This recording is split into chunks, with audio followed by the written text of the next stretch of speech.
Are there any influences that are appearing on your album that are not musical?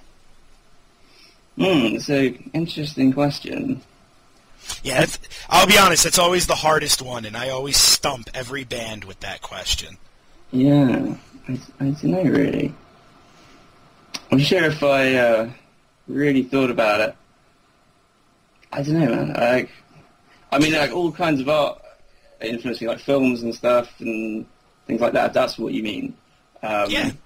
I mean, yeah, because I'm also massively into films and stuff, and I get very influenced by, I don't know, like, I'm a big David Lynch fan. They're kind of like atmospheres of his films and stuff really sort of leave an impression on me.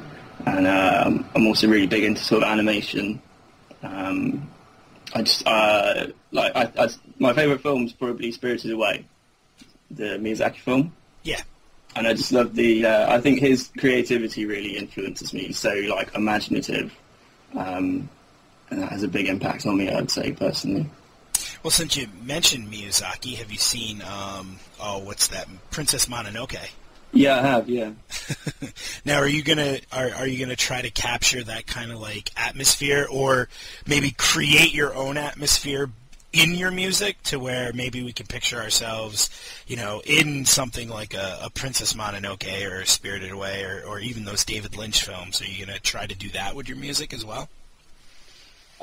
Yeah, I mean, I hope that the sort of atmosphere that's in some of the music, gives people that kind of impression, that sort of like epic scope that they've got. I mean, there's definitely areas in our songs which have that kind of feel to them, of being, like, I hope that it leaves images in people's minds that are on that kind of scale. Do you know what I mean? Yeah, I do. All right, you're still listening to The Hangout. It's still XeseroX, and I am still here with Ewan Parry, which is shocking, because normally I shake everyone away really quickly. What keeps you so busy? Is it your post-production work? I did a little looking up of your website there, and it says that you do a lot of post-production sound.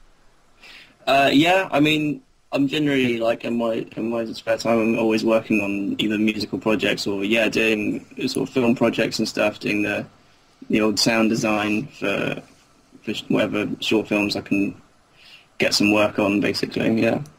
Nice.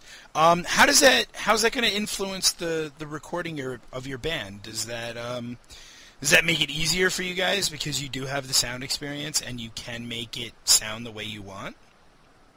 Yeah, I mean, on a completely practical level, it's good because I know how to use a lot of the software, like the Pro Tools and some of the plugins and stuff, so that makes it easy. We can do a lot of the stuff ourselves. Not everything, but a lot of the fiddly stuff I can do.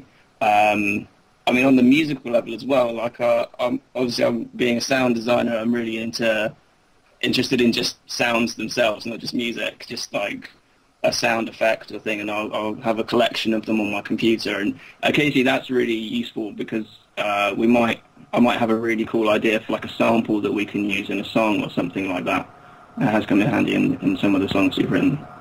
Cool. So, like, we could expect maybe some Pink Floyd-esque moments out of your band? Yeah, perhaps. Some sort of crazy psychedelic weirdness. Hey, there's nothing wrong with a little psychedelic weirdness. There's never anything wrong with that. So, we're sitting here with Ewan Parry. It's The Hangout, XeseroX with you. You chose some very interesting songs here. You gave me 4 really good songs that I'm going to be playing here and there within the show here. You said, I hope I say this right, Ackercoke? Or Ackercock? I think it's pronounced Ackercocker. Okay, there you go. But it's a bit of a contentious point. Yeah, it is. Well, we know that you wanted me to play songs from them because they're pretty much the big influence for your band. You sat here, you gave me a non-death metal song by Fields of Nephilim. Man, I always... Nephilim, yeah. Thank you. I always mess up some of these band names. You purposely said Slow Kill. Any reason why you picked that one? I just think it's a good, it's a great song. It's sort of the first proper song on the album. I think it makes a really good opener for that album. I could have picked any Nephilim song really because me and Hal are definitely massive Nephilim fans, but yeah, that's just one that really stands out to me. I think their sound is really influential on us as well. Now, I know this is going to make the listeners go absolutely crazy, but if I go from Fields of Nephilim to Nile, do you think I'll make their ears bleed? I hope so. And the Nile song you picked, Cast Down the Heretic, why that selection? Well, I love the album that it's from. It's one of my favourite albums. I love the production on it. Again, it's an opening track. It's a great opening track. I just think it's just a brilliant sort of... It's just 5 minutes of death metal brutality, basically. And it's got a great guitar solo in it as well.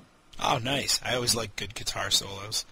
And then this skiff that you also point me to, Flogging the Horses. Yeah. Seriously, I'm a little worried about you now from that song. Six, they're another British band, and they're quite influential on us as well. They're very technical, and I don't think we quite reach the same heights of technicality that they do. But Flogging the Horses is a song I was trying to learn it on guitar, so it sprang to mind. Have you learned it on guitar? Not yet. I haven't quite got there, but working on it. All right, understandable. Some of the stuff is tough. I'm not going to take away from any of that at all.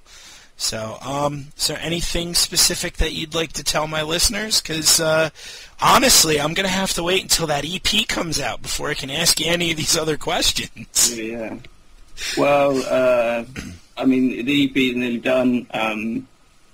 If you've been reading on our blog, I think I mentioned earlier, we've had some real curses about, technical problems arising, but they're sorted now, so the EP will be out hopefully very soon, and you can check it out then.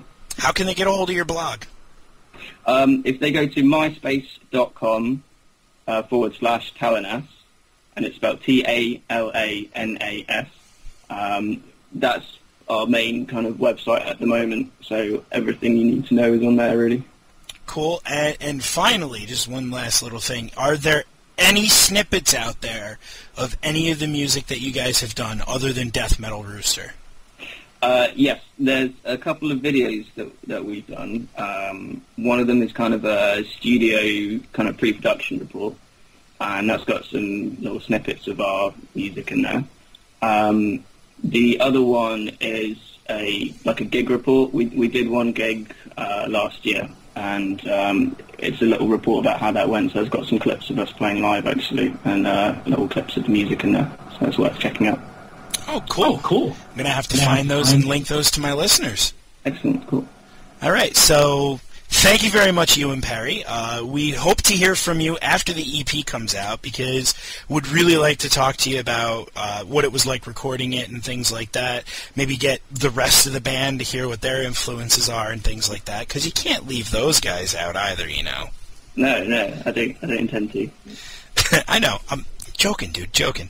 So, but anyway, thank you very much for the opportunity and the chance. And yeah, guys, check out Talanas. Go on over to their MySpace page, as he said, myspace.com /TALANAS. Check them out. Read up on their blog, because I did read about some of your technical nightmares. Oh, wow. That's all I've got to say is wow.